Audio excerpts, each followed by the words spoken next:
សុភាសិតខ្មែរមួយបង្ហាញថាក្រពើវង្វេងពឹងមួយទៀតបង្ហាញថាប្រហែសបាត់ប្រយ័ត្នគង់ហើយមួយទៀតបង្ហាញថាអ្នកហ៊ានសบายដាច់អ្នកខ្លាចសบายស្វិតសូមពិចារណាគិតចំពោះសុភាសិតខ្មែរ3នេះទី1ក្រពើវង្វេងពឹងព្រះទ្រង់បង្កាត់អាដាមនៅសួនច្បារអ៊ីដិនរៀបចំផ្គត់ផ្គង់គាត់មានផ្លែឈើគ្រប់បែបគ្រប់យ៉ាងកលដំដំបងឡើយព្រះបង្កាត់ផ្ទៃមេឃនិងផែនដីហើយព្រះអង្គដាក់មនុស្សមានជីវិតពិសេសគឺតែឲ្យមានវិញ្ញាណឲ្យដូចជារូបព្រះអង្គមនុស្សមានវិញ្ញាណដែលរស់នៅស្ថិតនៅរហូតតទៅព្រះអង្គផ្គត់ផ្គង់មនុស្សនៅសួនច្បារអ៊ីដិនប៉ុន្តែអាដាមនេះមានពរពីព្រះអង្គនៅក្នុងពឹងរបស់ព្រះអង្គប៉ុន្តែគាត់ទៅជា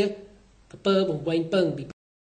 ព្រោះគាត់ក្បត់នឹងព្រះអង្គគាត់ប្រហែសនឹងពរដែលព្រះប្រទានឲ្យគាត់ហើយព្រះអង្គរៀបចំទាំងអាដាមមានប្រពន្ធអ៊ីវ៉ានិងអាដាមអ៊ីវ៉ានៅសួនច្បារដូចធៀបដូចជានៅក្នុងពឹងព្រះអង្គដូចជានៅក្រពើដែលនៅក្នុងពឹងដែលព្រះរៀបចំឲ្យគេប៉ុន្តែគេប្រហែសនឹងពរដែលព្រះប្រទានឲ្យគេហើយគេទៅជាបាត់នឹងការសុខសាន្តនឹងការជីវិតពីបរិបូរណ៍ដែលព្រះរៀបចំឲ្យគេហើយគេបែកចែងពីព្រះអង្គដោយសារតែគេក្បត់នេះដូចជាគេថាអ្នកហ៊ានសบายដាច់អ្នកខ្លាចសบายស្វិតអ៊ីវ៉ានៅសួនច្បារហ៊ាននឹងស្ដាប់ការកំពូតរបស់រ៉ាគាត់ហ៊ាននឹងក្បត់ព្រះគាត់ហ៊ាននឹងជឿថាអូព្រះមិនល្អបងប្អូនកុំហ៊ាននឹងស្ដាប់កំពូតរបស់រ៉ាតទៅទៀតល្មមឲ្យប្រាយចិត្តនិងល្មមឲ្យជឿដល់សេចក្តីពិតនៃព្រះដែលទ្រង់គឺល្អសម្រាប់យើងអ្នកហ៊ានសบายដាច់អ្នកខ្លាចសบายស្វិតបងប្អូនគួរតែខ្លាចព្រះអង្គនឹង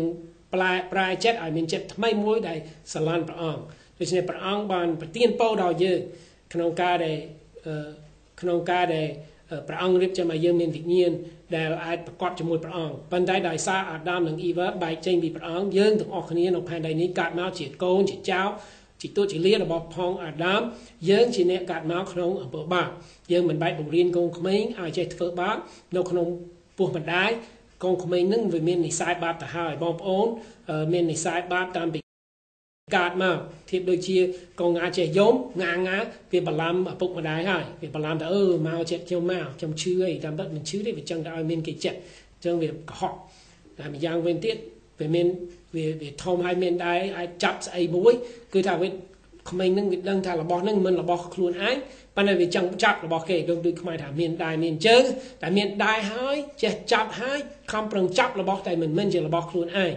ហើយបើឃើញគេយំគឺចង់នៅតែចង់បានរបស់គេហើយបើគេមិនអោយនិយមងាចង់បានរបស់គេនេះគឺនិស្ស័យលោកនៅក្នុងចិត្តមនុស្សតាមពីកើតមកហេតុនេះហើយបងប្អូនពូព្រះបានឃើញថាមនុស្សអស់សង្ឃឹមមនុស្សគ្មានផ្លូវណាឲ្យរួចពីព្រោះនិស្ស័យបាបជាប់នៅក្នុងចិត្តទោះមនុស្សខំធ្វើល្អក៏ជាប់មានបាបដែរអញ្ចឹងបានធ្វើបើ100សម្ពោបាបមួយចូលទៅលីអស់នឹងធ្វើមិនបានបងប្អូនយើងខំប្រឹងខ្លួនឯងដោយសារទៅដល់ព្រះវិញដោយខ្លួនយើងគួរអត់បានតែហេតុនេះហើយព្រះបានរៀបគម្រោងព្រះជាម្ចាស់គង់ឋានសួគ៌បានបញ្ជូនព្រះបុត្រារបស់ទ្រង់តែមួយ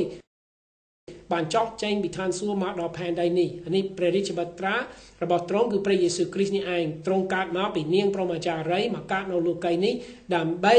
ជាព្រះអង្គសង្គ្រោះយើងដើម្បីជាគង់ផែនដីនេះជាមនុស្សដែលអត់មានបាបទាំងព្រះយេស៊ូវគង់ផែនដីនេះជាព្រះផងដែលអត់មានបាបជាមនុស្សផងដែលអត់មានបាបហើយព្រះយេស៊ូវដែលគង់នៅលោកីនេះគឺទ្រង់សគត់ហើយដើម្បីចាប់ដៃមនុស្សមានបាបហើយចាប់រហោះព្រះបិតាដែលបរិស័ទហើយផ្សះផ្សាយើងជាមួយព្រះអង្គវិញដើម្បីឲ្យរំដោះអំពើបាបយើងរំដោះគ្រោះដែលយើងមានដោយសារយើងបែកចេញពីព្រះអង្គដើម្បីឲ្យយើងហាក់បីដូចជាចូលក្នុងពឹងព្រះអង្គវិញអាដាមខ្លាយទៅជាក្រពើបង្វែងពឹងគាត់រិះគន់ព្រះអង្គដែលទ្រង់រៀបចំឲ្យគាត់នៅក្នុងទីកន្លែងល្អប៉ុន្តែពេលនេះតែព្រះរៀបចំឲ្យព្រះយេស៊ូវសគត់ហើយ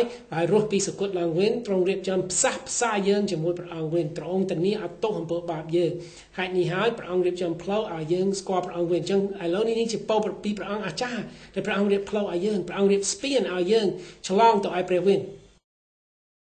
បើយើងគិតតែពីរឿងខំធ្វើស្ពានខ្លួនឯងស្ពានដែលយើងខំធ្វើនឹងបាក់យើងនឹងត្រូវស្លាប់ដដែលយើងខំប្រឹងធ្វើស្ពានខំប្រឹងធ្វើបនខំប្រឹងធ្វើល្អខំប្រឹងពឹងខ្លួនឯងខ្លួន ខំធ្វើល្អទៅប៉ុន្តែបងប្អូនសង្ឃឹមដែលធ្វើល្អនេះគឺរឿងចម្លងបងប្អូនទៅដល់ព្រះឲ្យយល់ថាចុងបញ្ចប់ស្ពានដែលបងប្អូនខំធ្វើខ្លួនឯងនឹងបាក់នឹងបងប្អូនធ្លាក់ទៅនរកដដែលប៉ុន្តែបងប្អូនស្ពានដែលព្រះយេស៊ូវឲ្យនេះយើងថាស្ពានដែលព្រះយេស៊ូវឲ្យគឺដែលទ្រង់ទទួលទោសរបស់យើងគឺជាតួអង្គទ្រង់ដែលគ្មានបាបសោះសកុតទទួលទោសរបស់បងប្អូនហើយបងប្អូន3ថ្ងៃក្រោយបានរស់ពីសកុតឡើងវិញបើសិនជាបងប្អូនសម្លឹងទួអំពើបាបហើយទទួលពរពីព្រះអង្គបងប្អូននឹងបានសង្គ្រោះដោយពិតប្រាកដនឹងមានវិញ្ញាណបរិសុទ្ធគង់ក្នុងចិត្តបងប្អូនជាការបញ្ចាំចិត្តថាព្រះនឹងទទួលបងប្អូននៅឋានសួគ៌នៅថ្ងៃក្រោយបងប្អូនចឹងបងប្អូនកុំប្រហែសបាត់ប្រយ័ត្នកុំប្រហែសនឹងការដំណឹងល្អដែលព្រះរៀបចំនេះឲ្យយើងកុំប្រហែសនឹងផ្លូវសង្គ្រោះដែលព្រះរៀបចំឲ្យយើងកុំប្រហែសនឹងការខិតខំយល់ដំណឹងល្អនឹងខិតខំយល់ព្រះបន្ទូលនឹងខំប្រឹងស្រឡះនឹងខំប្រឹងឲ្យប្រែចិត្តដើម្បីមានចិត្តថ្មីដើម្បីយល់បងប្អូនវាមិនអាចបានសង្គ្រោះដោយសារខ្លួនយើងខំបណ្ណាទេសង្គ្រោះដោយសារព្រះគុណព្រះអង្គដែលយើងត្រូវប្រែចិត្តនឹងពឹងលើព្រះគុណព្រះអង្គចាំបងប្អូនដូចជាពាក្យមួយថាងើយស្កកអោងដកក្រប់បើយើងឃើញវាលនឹងឃើញសត្វចឈោត្រង់ឆ្កឹតនឹងវាអត់មានផលទេចុងបញ្ចប់នឹងថាវាត្រូវមានផលមែនទែនវាត្រូវអោនហើយបងប្អូនពេលណាបងប្អូនយល់ក្នុងចិត្តបងប្អូននឹងអោនបងប្អូននឹងទៅទៀបខ្លួនហើយយល់ថាខ្ញុំនេះយ៉ាងណាខ្ញុំត្រូវស្លាប់ខ្ញុំត្រូវការទទួលសេចក្តីសង្គ្រោះពីព្រះអង្គខ្ញុំមិនអាចធ្វើខ្លួនឯងខ្ញុំមិនអាចពឹងមនុស្សមានបាបមកជួយសង្គ្រោះខ្ញុំត្រូវពឹងអ្នក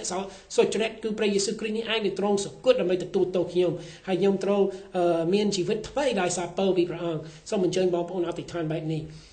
អោព្រះយេស៊ូវអើយសូមអត់ទោសអំពើបាបខ្ញុំជឿថ្ងៃនេះព្រះយេស៊ូវសគត់ទទួលទោសខ្ញុំជឿព្រះយេស៊ូវរស់ពីសគត់ឡើងវិញខ្ញុំជឿថាព្រះយេស៊ូវ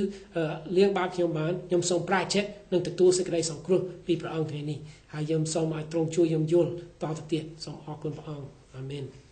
សូមបងប្អូនអានព្រះគម្ពីរទទួលបន់ជាមួយទឹកជាការបង្ហាញជំនឿបងប្អូនលើព្រះយេស៊ូវគ្រីស្ទហើយនេះមិនមែនជាសង្គ្រោះបងប្អូនបើជាការបង្ហាញជំនឿហើយពេលនេះបងប្អូនសូមតាមផ្លូវព្រះអង្គអរគុណព្រះអង្គរកបងប្អូនដែលជឿដូចគ្នាហើយរៀនគម្ពីរជុំគ្នាសូមព្រះថែរក្សានិងជួយបងប្អូនតទៅអរគុណ